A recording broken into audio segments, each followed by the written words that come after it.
Byte code बनाएगा, machine code बनेगा, तब आउटपुट आएगा। जितनी बार मैं सोर्स फाइल को रन कराऊंगा, बिहाइंड द सीन ये सारा प्रोसेस हो रहा होगा। लेकिन अगर मैं एक बार कंपाइल करवा के रख लूं, बाइट कोड बन गया, अब हर बार सिर्फ बाइट कोड रन हो रहा है, यानी कि बिहाइंड द सीन हर बार अब एक ही प्रोसेस होगा, बाइट कोड का मशीन कोड बनना, बार बार कंपाइलेशन आपका नहीं हो रहा है।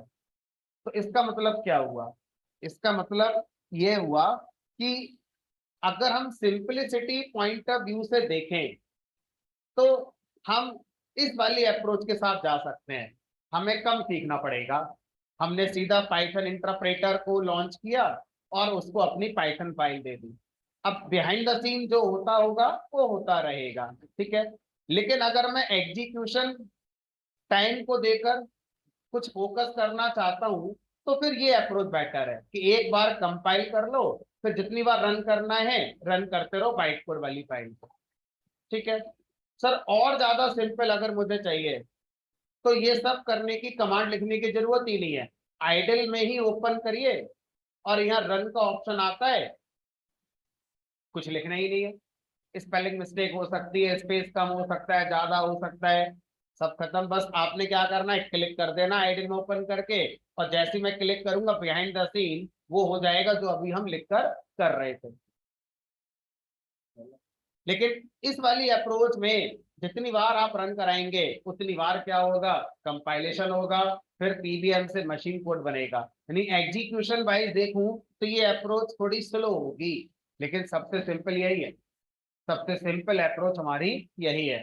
तो अब कंक्लूजन ये आता है, लर्निंग मतलब जब आप सीख रहे हैं तो उस समय ये अप्रोच सही है, क्योंकि आपका फोकस पाइथन के कॉन्सेप्ट पे रहेगा।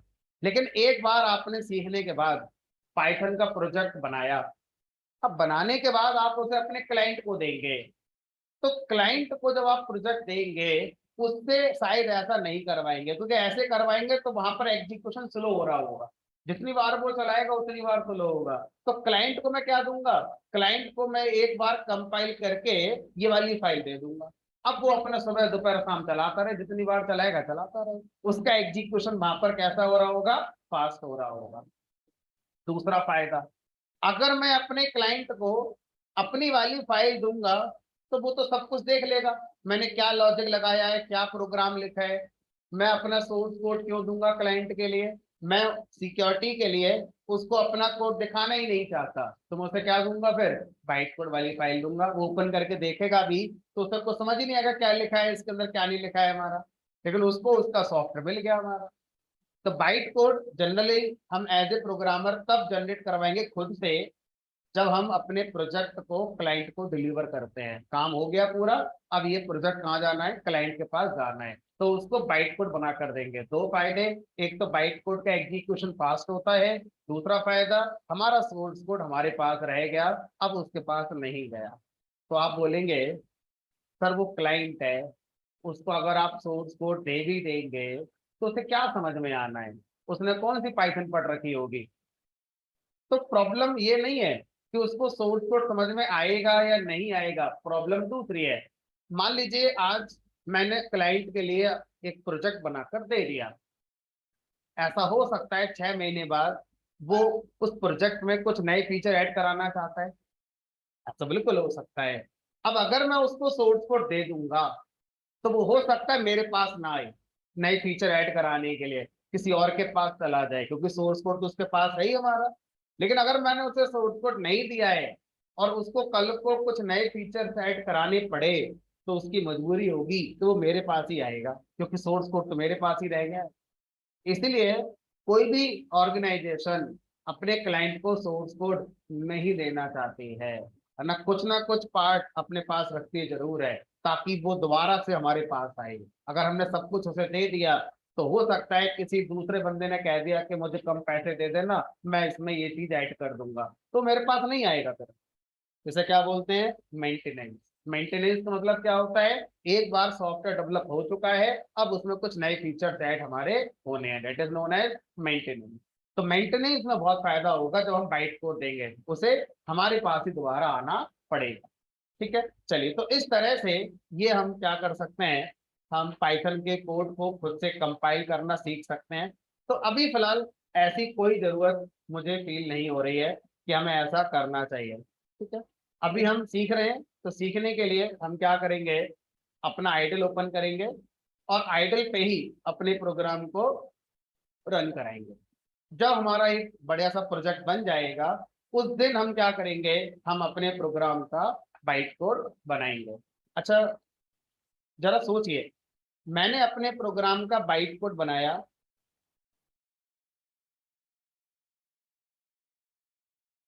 इस बाइट कोड को जब मैं क्लाइंट के कंप्यूटर पे दूंगा रन करने के लिए, तो क्या वहां पाइथन इंस्टॉल होनी चाहिए, या बिना पाइथन इंस्टॉल हुए बाइट कोड वहां पे रन हो जाएगा?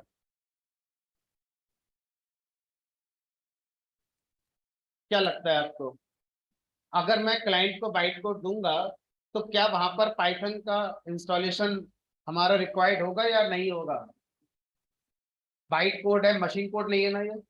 तो मशीन कोड होता तो शायद चल जाता वहां डायरेक्ट, बट ये तो बाइट कोड है। अभी इसको मशीन कोड में कन्वर्ट किया जाएगा, कौन करेगा? पीबीएम। अब पीबीएम कंपोनेंट अकेला नहीं आता, वो इंटरप्रेटर के साथ ही दिया जाता है। आप बोले सिर्फ पीबीएम को अलग निकाल कर दे देते हैं क्लाइंट के लिए इंस्टॉल कर लेगा, ऐसा नहीं आता। पूरा इंटरप्रेटर ही आपको क्लाइंट को देना पड़ेगा। ठीक है, तो इस तरह से क्वेश्चन का आंसर है यस, क्लाइंट कंप्यूटर पे बाइट कोड को रन करने के लिए पाइथन इंस्टॉल पहले करनी पड़ेगी।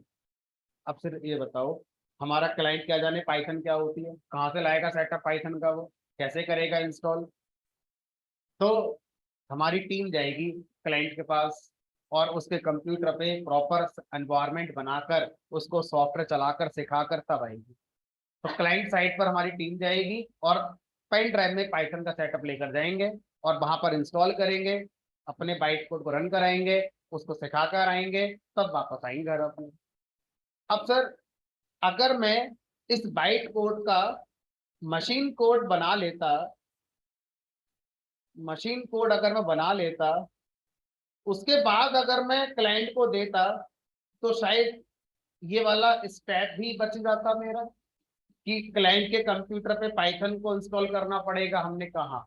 तो हम क्या कर सकते, और देखो, अगर मैं मशीन कोड को क्लाइंट कंप्यूटर पर रन कराऊंगा, तो ये ज्यादा फास्ट होगा या बाइट कोड रन होगा वो ज्यादा फास्ट होगा? बाइट कोड रन नहीं होता पहले, बाइट कोड पहले कन्वर्ट होता है मशीन कोड में, तब रन होता है। मशीन कोड को अब कन्वर्ट नहीं होना है, सीधा डबल क्लिक करा और रन हो गया। यानी कि मैं ये कह सकता हूँ कि मशीन कोड और ज्यादा फास्ट एग्जीक्यूट होगा। ठीक है, तो हम ऐसा कर सकते हैं कि जब हम अपने क्लाइंट को अपना प्रोजेक्ट बनाकर देते हैं, तो हम उसको मशीन कोड बनाकर देंगे, ताकि वहां पर एग्जीक्यूशन और ज्यादा फास्ट हो और उसको कोई पाइथन इंस्टॉल करने की नीड ना हो। इसको हम क्या बोलेंगे फिर? EXE file. हम क्या बनाकर देंगे? अपने प्रोजेक्ट की EXE फाइल बनाकर उसको देंगे, और EXE फाइल के लिए कोई भी हमें अब पाइथन का इंस्टॉलेशन करने की वहां पर जरूरत नहीं पड़ती। तो ये आज की नीड नहीं है, ये उस दिन की नीड होगी जिस दिन हम अपना प्रोजेक्ट बना लेंगे और किसी को देने होगा। ठीक है, चलिए अभी जब तक क्या करना है फिर, जब तक आइडल पे प्रोग्राम लिखना सीखिए और आइडल पे ही रन करिए, क्योंकि प्रोजेक्ट बनाने के लिए पहले पाइथन के सारे कॉन्सेप्ट से होकर गुजरना पड़ेगा। उसके लिए आप आइडल पे अपनी प्रैक्टिस करते रहिए, सिंपल रहेगा हमारे लिए। तो हम आगे यही करने वाले हैं। चलिए, ये मेरा पहला प्रोग्राम जो मैंने कल आपको लिखना सिखाया था, और मैंने आपसे कहा था कि पाइथन के अंदर प्रिंट नाम का लाइब्रेरी में एक फंक्शन होता है, इसको हम कॉल करते हैं, और जो भी मैसेज यहाँ पर हम लिखेंगे वो मैसेज हमारा शेल पर आ जाएगा। और इस मैसेज को हम टेक्निकल टर्म में क्या बोलेंगे? स्ट्रिंग। ये क्या है हमारी स्ट्रिंग। ठीक है, तो हम चाहें तो ये बोलें कि प्रिंट से हमने मैसेज प्रिंट कराया, और हम चाहें तो ये बोलें कि हमने प्रिंट से एक स्ट्रिंग प्रिंट कराई।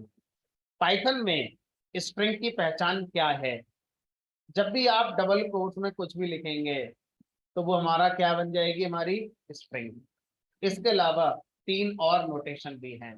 तो पाइथन में स्ट्रिंग को दिखाने के चार नोटेशन होते हैं। उन चारों में से कोई भी नोटेशन प्रोग्राम में अगर नजर आया तो वो क्या है, स्ट्रिंग है। तो मैं पहला आपको बता चुका हूं, 3 अभी आपको मैं और बता देता हूं। ठीक है, अब मैं एक दूसरा प्रोग्राम बनाता हूँ, उसको सेव एज कर लिया नए नाम से।